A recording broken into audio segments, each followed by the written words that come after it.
Bonjour tout le monde. Petit update aujourd'hui. Ça fait longtemps que j'ai pas fait d'update. Parce que honnêtement, je ressentais pas vraiment le besoin. Même là, en ce moment, je ressens pas vraiment le besoin de faire un update, mais je vais quand même en faire une vite, vite pour qu'on sache les niveaux. Là. Je me souviens même plus qu'est-ce que j'ai dit dans les dernières vidéos, mais on va garder ça up to date. On va se remettre ça à jour. On va reparler des niveaux qu'il faut regarder, les niveaux qu'on tient. Donc, évidemment, le niveau à regarder en ce moment, c'est ça ici. C'est environ 30 000 Ça, on en parlait, c'est notre zone de rechargement. OK? Que, vous savez, ça, je me souviens d'en avoir parlé. J'ai acheté un Bitcoin ici à environ 29 000 US. Mais si vous avez l'opportunité d'en acheter un en ce moment, à ce prix-là, c'est pas une opportunité à négliger, OK? Ce n'est pas une opportunité à négliger. Il ne faut pas oublier qu'on s'en va faire probablement une Wave 5 sur le Elliott Wave. Encore une fois, ce n'est pas des conseils financiers. Je ne suis pas conseiller financier. Faites vos recherches avant de faire quelque chose, avant de prendre des positions. Moi, tout ce que je fais, c'est vous dire ce que je pense, mes idées, mes opinions, mon avis. Puis moi, je suis rien, je suis personne, je suis juste une personne qui a investi dans le Bitcoin quand le Bitcoin était ici. OK? Quand le Bitcoin était là. Moi, je suis juste quelqu'un qui a acheté là.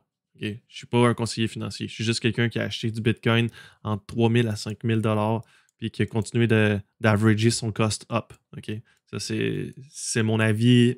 Je ne suis pas conseiller financier. Fait que faites vos recherches. Si vous avez compris, là. Bon.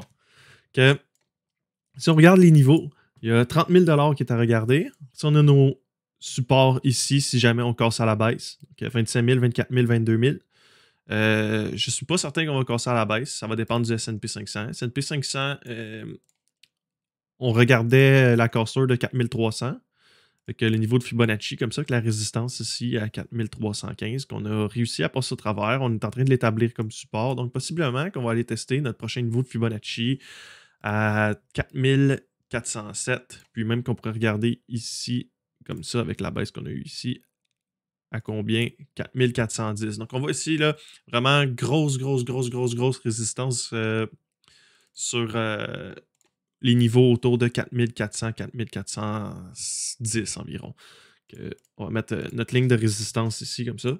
Donc, on sait que notre résistance future va être autour de 4410. Puis après ça, on établira si on continue de monter ou non. Il est évident que moi, j'aimerais vraiment voir une cassure à la baisse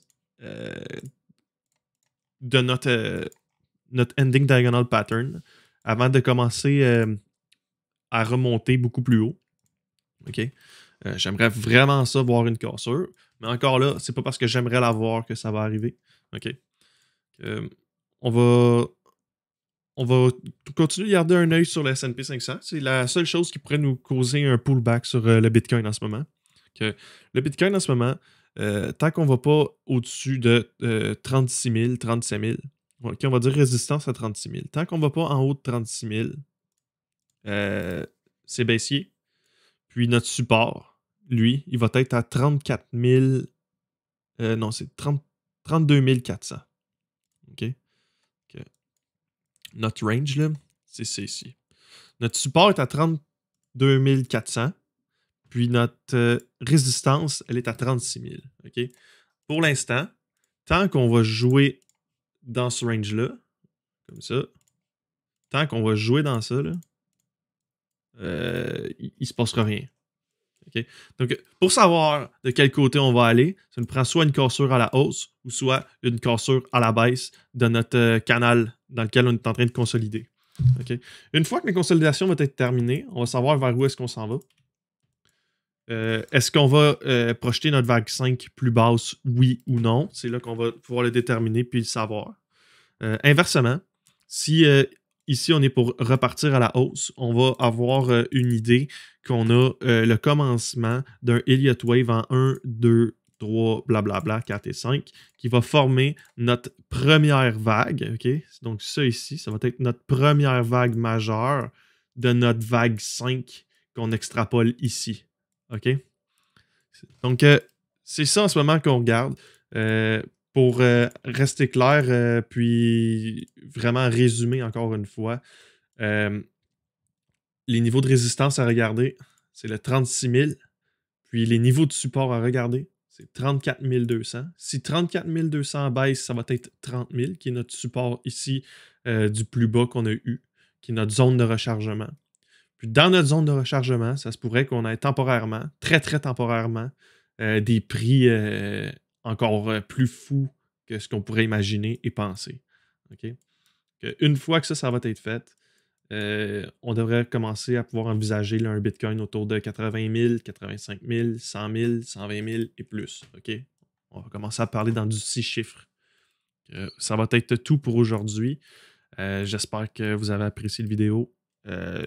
Je sais que j'ai pas fait d'update dans les derniers temps, comme je vous dis, mais je considère ça un petit peu inutile de faire des updates pour rien dire. OK? Je veux dire, une fois qu'on a établi les niveaux de support, les niveaux de résistance, qu'on a dit qu'est-ce qui allait arriver en conséquence de ces prix-là, je considère pas que c'est important de faire des updates juste pour dire ah, on a touché le prix. Il faut qu'on ait quelque chose de concret, de plus que ça à dire en arrière. Possiblement, en ce moment, plus ça va, plus je crois que le Bitcoin a bottom. OK? En ce moment, je crois que le Bitcoin a possiblement bottom. Ça va être tout. Bonne journée.